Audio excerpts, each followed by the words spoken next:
I wanted to go through Tilo David with the Malbim this week. I'm not sure how much Malbim you learned in high school, but I have a long running feud with my wife since before we were married. We started when we were going out about how to learn Nach.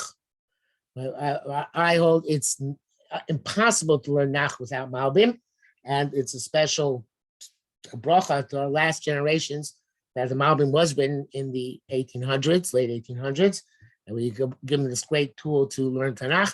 And my wife holds that no, it's possible to learn Malbim, to learn Tanakh without Malbim very, very well. What's the source of our dispute to a large extent? The Malbim's Shita is, and Reb Sham Shapol Hirsch has a similar Shita, but his Perush is, he goes off on other tangents, is that there are no synonyms in the Hebrew language. Every word has a precise and different meaning than every other word, even the most similar words. Whereas the other Mefarshim before the Malbim, most of them were the opinion that you have in Tanakh very often kefel inyan b'milim shonos. The concept is repeated in different words, like poetic license. In other words, you can when a line seems to repeat itself, it is repeating itself. It uses different words because just when like you write in English, you also use different words because we always use the same word time after time after time. Your writing seems repetitive and gets kind of boring. So too, we're not going to use different words in Hebrew in order to make our writing more interesting, more expressive, and more lyrical. So that is how most of the Rishonim understand Nach and the double languages in Nach. And again, until the Malbim. The Malbim was very adamant that that's not the case. Every word has its own meaning. So I cannot perceive that Navi can be learned any other way if we hold that it has Ruach HaKodesh and it was written in ways which are above and beyond one's normal human spirit, with a divine spirit, that we would go and we would just be redundant. Every word should have its own place and meaning. So that's what the Malbim does, and we'll use this Tehillah as an example of how that works. So it starts Tehillah David, Ar Mimcha Elokayim Melech V'Arv'Chashim Chol Yolam V'eh. So let's see the Malbim. Ar Mimcha Elokayim Melech. Hashem Ne'elam Yitzat Atzmo. Hashem is hidden in his essence. Obviously, we have no concept of the essence of Hashem.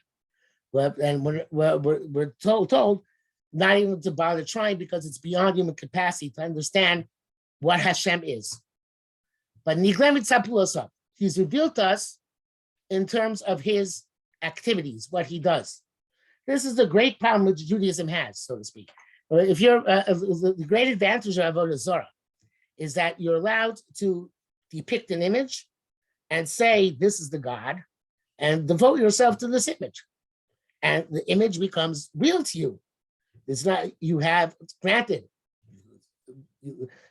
hopefully you don't, well, whatever you believe, we don't care. But presumably you don't believe that the handiwork which you made, the wood or the metal, is the actual God, but you have an image on which to focus. Judaism is so determined to avoid that you should have no actual depiction of God, if at all possible, that they actually, the Hashem forbade any type of image whatsoever. So this is to signify that you can't understand HaKadosh Baruch Hu. What HaKadosh Baruch Hu does, you can relate to. And you should relate that very well. The truth is, when we take this a step further, is that we don't know anybody. You don't know anybody, probably we don't even know ourselves, but we certainly don't know other people. We only know how other people relate to us and how we relate to them. Because every person has a neshama, and what goes on in their neshama is hidden from us. We can know, it's even hidden from malachim, what goes on in a person's neshama. So therefore, I can't ultimately know your essence. You can know my essence, but we can know how we relate to each other. So really, it's not so much of a novel idea that HaKadosh Baruch Hu is beyond our capacity. Even other human beings, the neshamas are beyond our capacity to grasp. But just like with other human beings, we can grasp the relationship and the activities between ourselves, or the activities those people towards others. So is Kodesh Baruch Hu. Okay, so Hashem is hidden mitzad atzmo v'nikla mitzad l'osav. He's revealed in terms of his activities. V'aromamus, it says Hashem is uplifted. Huminatzad shu misromein v'ne'elam min hasaga. It has to do with the fact that he is uplifted, very high up, beyond any capacity to perceive. So Vamar Shato Elokai. So Daniel says, "You, my God, mitzad atzmecha." When it comes to you yourself, in your essence, but how am I supposed to give you a bracha? How am I supposed to give it to tehillah? You're above and beyond those hats. To praise you means I know you, and I don't know you, right? What I can do is bless your name. Shemitzad Shimcha, and this is what he's mentioned last week, that Hashem's name is what the relationship which Hashem has to us. Even the name Yudke Vavke is a relationship, and all the Shemos of Hashem are different relationships. And in terms of the Shem Hashem, Shemitzad Shimcha Shu Pirsum, that which has become known, publicized by the way you conduct yourself in this world. From this, on this aspect, I can bless you. Forget bracha. What is a bracha mean? Shemavarchim as Hashem. We give a bracha to Hashem. I'm sorry. Forget bracha. Shemavarchim Hashem. What is the concept of giving a bracha to Hashem? Hu Hashefa v'atov hayor me'es Hashem el olamo al yidei tzidkas hatachtonim. There is a certain shefa, a certain flow, which comes from Shemayim, regardless of whether we merit or not. That's what sustains the world, keeps it going. But there is another shefa, another flow, or many other flows, which will depend on what we do. In other words, if we are worthy, we get it. If not worthy, we don't get it. So that you can't give a bracha to the first flow. It's not dependent on us. It comes all the time. That Hashem sustains the world. There's no, so to speak, enhancing that. There's no detracting from it. There's no enhancing it. But when it comes to second flow, which has to do with what we merit, there we can give a bracha. What does it mean give a bracha? We connect to Hashem, and by connecting to Him, we're asking Him to increase Mida Connected Mida, the flow towards us. So he says, you're the source of blessing and goodness, for which comes reciprocally to us from our deeds. So, and that we would say, so he's like a king, Elkai Hamelech, right? He's like a king who is hidden in his honor, above and beyond all his sarah, all his officials and all of his servants. And nevertheless, a goodness comes from him to all of his nation. And that way his name is known and he's blessed. So let's see that again in the pasuk. There's a lot of concepts fit into the pasuk. Tehillah David. Okay, so obviously we're saying this is David's Tehillah. I should say, we have the 10 Lashonos, which we find in Tehillim, Mizmor Lam Yatseach. So Tehillah is actually, I think, a pretty rare one. And this is how, I think it means like the ultimate expression of how we praise Hashem. That's what the Tehillah David is all about. So, Aromimcha Elokai Melech, Kodesh Baruch Hu, you're way beyond our capacity to understand. But we know you're our king. And therefore, I'm going to ask that your relationship with us, which we know we have, with Shimcha, should be blessed forever. In other words, we should constantly have this relationship with you on an ongoing basis. Okay, and then the next pasuk.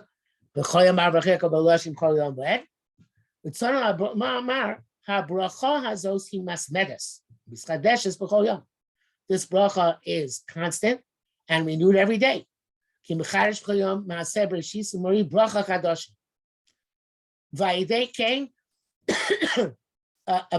again, that Kosh Baruch is Mekayim the world every day. That can't be increased, but I can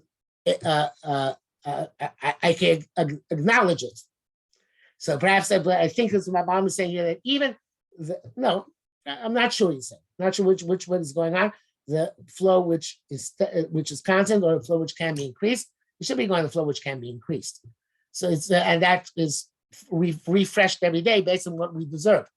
Yeah, there's new bracha every day, depending on what that day is. What that day is a connection to our Kodesh Baruch Hu is. By day can have loshim cholim boed, and this I'm going to give the praise to you forever. Ki atilo lo tutziar mitzah. That's mo. Again, we can give praise to Kodesh Baruch Hu on in terms of his essence because we can't grasp it. And that's why you have a concept, lo dumiyot tehillah. So Kodesh Baruch Hu's silence is praise, because we can't express the praise of a Kodesh Baruch Hu. What can we do? We can only give praise to Kodesh Baruch Hu in terms of the bracha which comes from him. That through that we see his how we get his praise. And since the bracha is constantly renewed, so to the praise will always be renewed for eternity. Okay, so let's go back and say the pasuk again. Every day I see a new. There's a new bracha to be had. Yeah, it says in davening Volatzina, it says Baruch Hashem Yom Yom, right? So every day, because I'll say every day you have to give that Kodesh Baruch Hu praise, which is unique to that day. Because every day is unique. There's no 2 days to try to say. And again, what can I see? I can see how you're ashamed, how you relate to us. That I can praise forever. The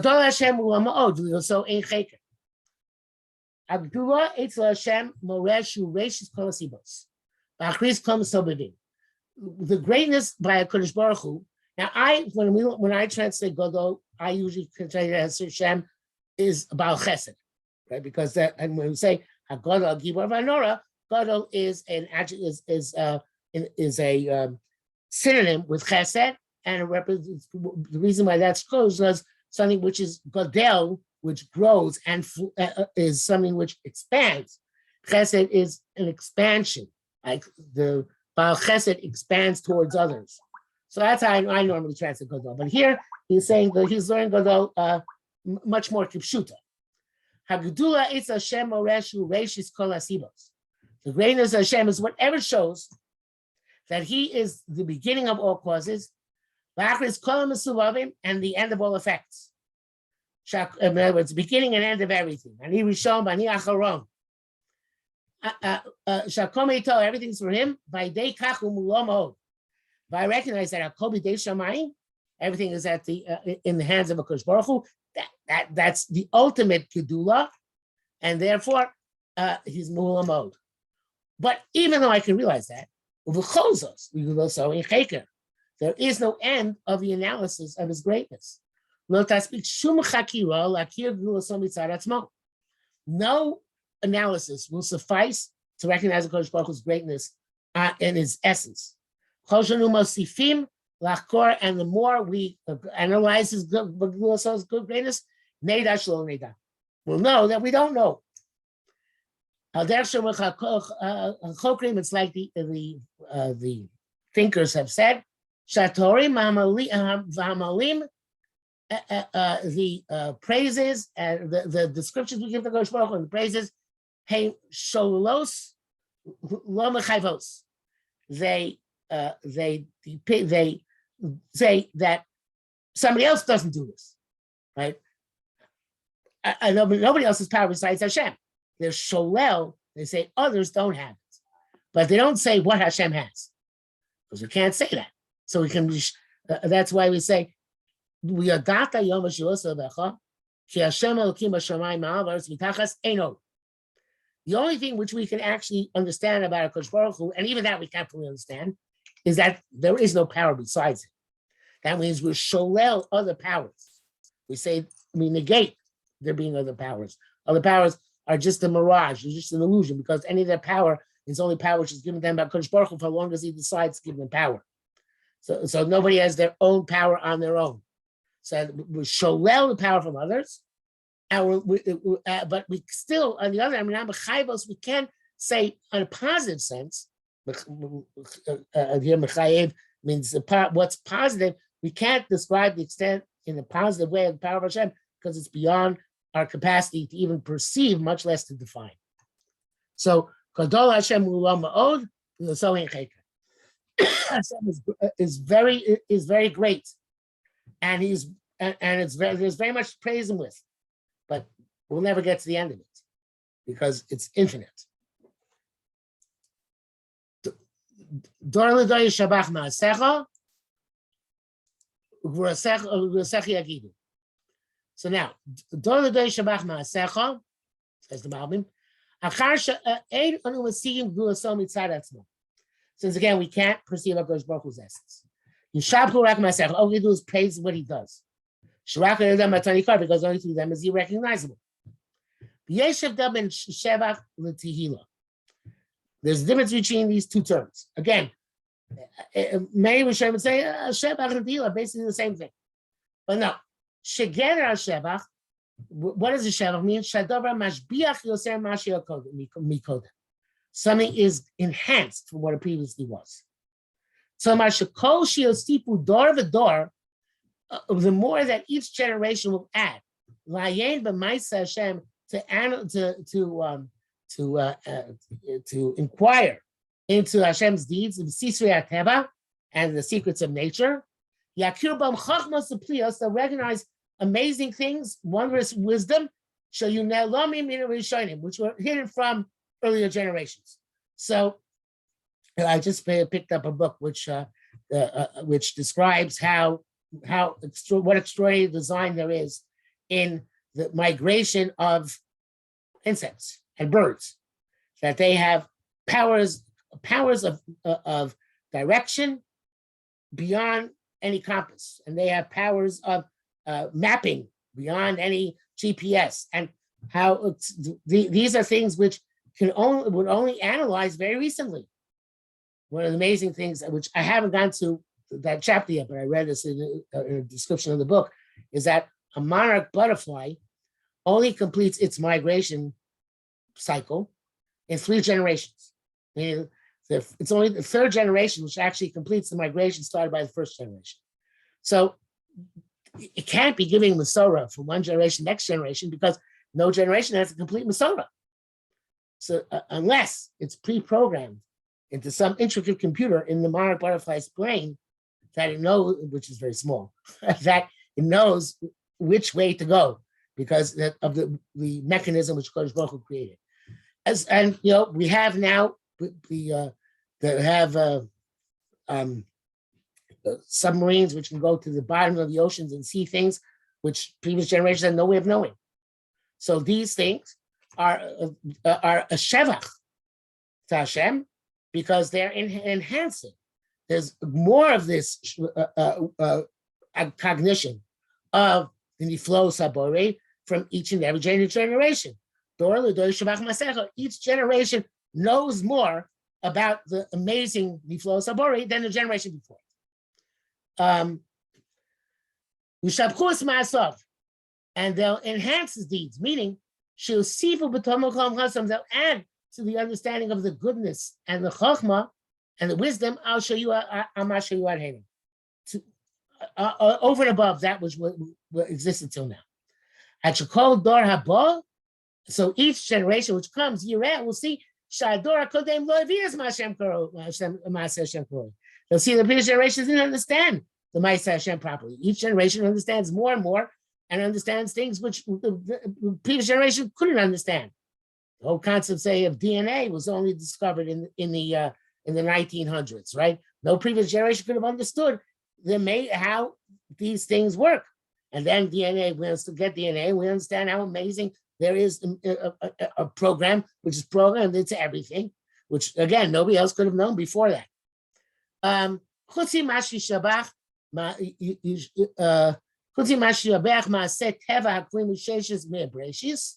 Besides that, there's going to be an enhanced knowledge of nature, which is embedded in creation from the 6 days of creation. There'll also be more gvuros to tell. What Akash Baruch Hu does with power against the pathways of nature, when you come to overcome your enemies. So, for example, of course, with the state of Israel, well, each war of the state of Israel was a further miracle, which the demonstrator Akash Baruch Hu's protection of Am Yisrael and its existence in ways in which the previous generations didn't see it. So it's not just because in terms of the nature, ma'asecha, but also gvurasecha, the things you do above nature, which the gvura, says the Malbim, means things done against nature. Okay, so again, I don't think that that's necessarily the way I would translate gvura. I would translate gvura as the judgment of HaKadosh Baruch Hu, but he says the ma'asim of HaKadosh Baruch Hu and the gvuras of HaKadosh Baruch Hu, dor l'dor shabach ma'asecha, they'll be able to enhance because there'll be a building nature, more knowledge. Gvurasecha, there, it's not necessarily going to be more knowledge, but it's going to be different events. So it doesn't say Yishabach, but Gvurasecha Yagilu, they'll be able to tell over more events, more instances in which HaKadosh Baruch Hu's gvura overcame nature. Hadar kvodadecha, inivein losecha asicha. Okay, Hadar. Negem mashu amar shebnei hadros yasigu hasoga hadraga misaleh. The corresponding which we said in the previous passage, that the generations will perceive a gradually growing perception, which gets higher, umashbiach, and enhanced the whole ace, and all the time, masechet yivim, your natural activities. They're going to have a new thing, new things to tell about your greatness, which you went against nature. Together, Haggadah, the concept of Haggadah, who magid davar chadash, right? To say something new. So therefore, Amar, it says, Avalani, in terms of what I'm concerned, right? Remember, the Dalit, although the Malbim doesn't emphasize the dialogue aspect, Misham Shabbat emphasized it much more, but Dalit was talking about other people. And now David was talking about himself. Right? So he says here that that was Dalit, Pasuk Dalit. But me, both the glory, in other words, the majesty of your the honor of your Hadar is the external majesty of the honor of Hodecha, the inner intricacies, the amazing workings of nature, or and also the niflos, which he says, even though not only say niflos, I'm worried about teva. Here it says niflos means that which is above teva, shemal teva, asicha. They were yagidu. I am a sicha. What's the difference, right? Sheger asicha who bidvarim shadam murgal b'hem ad shem lo kasicha. When it says a person is mesiach, it means things which a person is accustomed to say, to the point that it's just like conversation. Haggadah is a special statement. That's why Edus is called Haggadah's Edus. It's a special statement. Whereas a Sicha is a regular conversation. So because I'll say Sichas Chulin Shal Tamid HaChomim, Sricha Talmud. Even the normal conversation of a Talmud Chacham has to be learned, has to be understood. So Shudava Nifla Min Adam Bli Kavana. something which comes out of a person without even any specific intent. Like a person can mumble to himself. Normal things. Police must leave cloud without paying attention. I guess you can say them to yourself and to others without paying attention. Can you welcome him? So says the Malk, for me, I am brother with them. This is something which for other people, it's a special effort. For me, that's what I'm all about. That's what I do all the time. I wrote the Hillim. Like just my normal conversation. Like saying some new statement. Now explains what the difference between Hod and Hadar is, which I hinted at before. Hod who pnimi me Hadar. Hod is more internal than Hadar. The way I explain it normally is, and I use this in class sometimes, is that when a lay person, a normal, a regular person, looks at a beautiful portrait, or hears a beautiful piece of music, anything which has artistry involved in it, so they are impressed by the majesty of the composition, by the amazing symphony, or by the powerful expression of the portrait.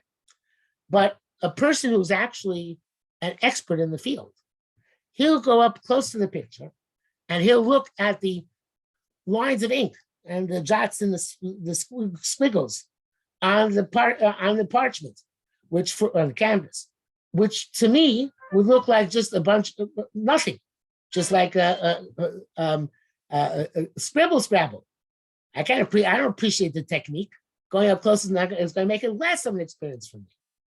Music also, the person who appreciates music technique will appreciate much more how the notes connect, what notes were used, what the time, and all those things, which again, a person who's just listening to music as an outsider mean nothing to him. He doesn't appreciate it. So somebody who appreciates Hod, it's a much higher level appreciation than Hadar. But most people can only appreciate Hadar. That's why it says by Rishon Bar Yochai that his yahrzeit, at least today we assume is his yahrzeit Lag Bomer, is in Sfira, the day of Hod Shebahod. Because Rishon Bar Yochai taught were the inner secrets of the inner secrets. So that's, he says here, it should tell me Hod Hadar. So Hod pnimi mi Hadar. Hod is more internal than Hadar. Ubrias on them are Hod v'Hadar Lavashta. Says that when HaKadosh Baruch Hu created the world, it says in Tehillim Kuftalet, that Hashem wrapped himself, clothed himself in Hod and Hadar. Shechukei hateva chitzonim, laws of nature on the outside, hanirim and ikarim, which can be seen and sensed, heim Hadar and lying. They are the splendor which are seen by the eye. The tachti sum, underneath them, behind the exterior, like when I use a computer, so I'm impressed by what I see on the screen, and that's all I want to see. But obviously, if you're a programmer, then you want to know the technique which goes behind it. So that's a very complex, extraordinary complex system, which is the Hod Pnimis in Yonim Boris Hanel Lomim. The inner Hod, which is the things which are the concepts and the lights which are hidden. Right? In other words, I will to talk about. I'm not necessarily going to reveal the Hod to everybody. That's only for people who are on a level, only for people who have a capacity to understand deeper. But Hadar, that everybody can appreciate. So he says, Hadar, that I can converse with all the time. Okay? I'm going to speak about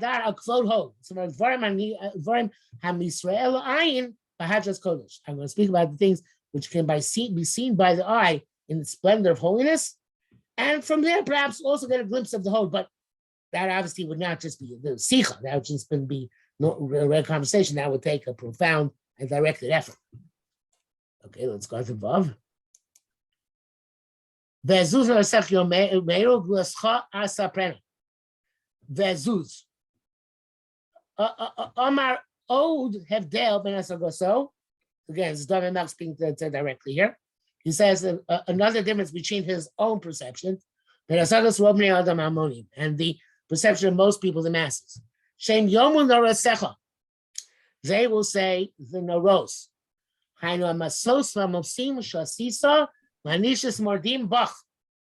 So before we talk about all sorts of wonders, we didn't mention Noros. The way he interprets Noros is things which are done in order to punish those who rebel against the Kodesh Baruch Hu. The great plagues, like the Marcus we're going through in Shmos this week, in Bo this week, Vayera this week, the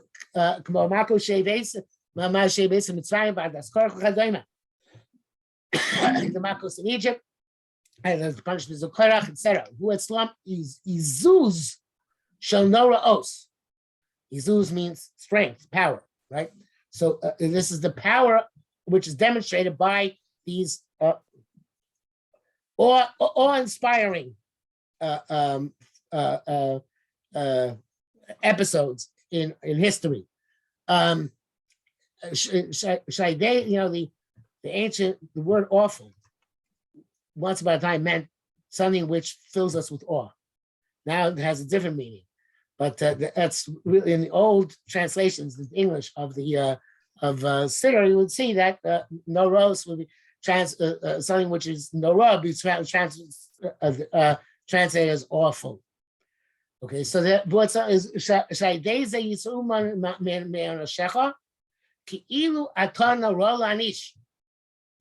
So okay, so he says vezuz norasecha yomeru. When they see the makos and other things, they see Izus Noros. Yeah, of course it comes from Kodesh Baruch Hu, but it's terrible. It's scary, right? It shows Kodesh Baruch Hu's power. But at the end of the pasuk, he shifts gears.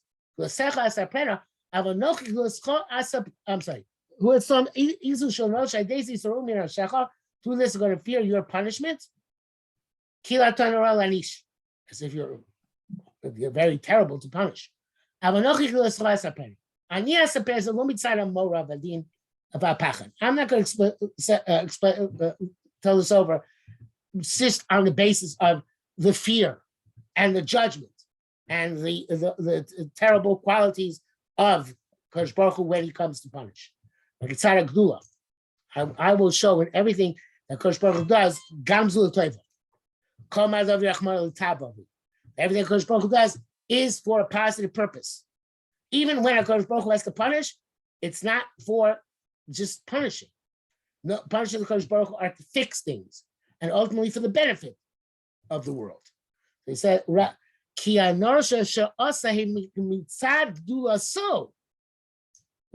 the noros he does come from is gdula. The shorsha mamina as hachesed v'agdula. Like I told you before, where gdula translates also as chesed. And the root is in the meat of chesed, the meat of gdula, leitiv lo avei shemo. And through them he does good to those people who love the name of Kodesh Baruch Hu. In other words, if nothing else, the punishment of the Rishonim is in order that there should be good for the tzaddikim. There are other advantages in it, but on a basic level, there's no point. The only point in the Rishonim is that it should be good to the tzaddikim. By day came, and therefore we have zecher avtuch yabiu to kaschir anenu. In other words, they're going to say, but we're so afraid of Hashem, he's terrible. I'm going to tell them, no, there's really a chesed involved. And then they will be able to express zecher avtuch to kaschir anenu. So by me explaining this to them, zecher avtuch yabiu yasimu leiv liskor avtuch. They'll pay attention. Remember that Kodesh Baruch Hu is really full of good. He does good. And that these punishments, the things which are seen to be very terrible and frightful, ultimately, ways which we don't always understand, but David HaMelech obviously had a handle on, are part of a Kodesh Baruch Hu's doing good and not doing kaviyachol bad. And then they're going to sing, Rina. They're going to sing about your tzedakah, your righteousness. Vaziranu Barita V'Simcha Sitka Secha. They're going, what moments ago with them was so terrible and horrible. Now they're going to realize, no, this is Sitkas Hashem. Hashem's right. And they're going to sing about it. Before Etzleinu, it's supposed to explain, Kigera had tzedakah, Hanemeres, it's Hashem. This is when it says tzedakah in relation to Hashem. Hey, Maasim Sheyaseh Shelo Beshkef Amidas HaMishpah. The things he does without gazing on the attribute of justice. Whether people merit it or not, but rather because of higher charity.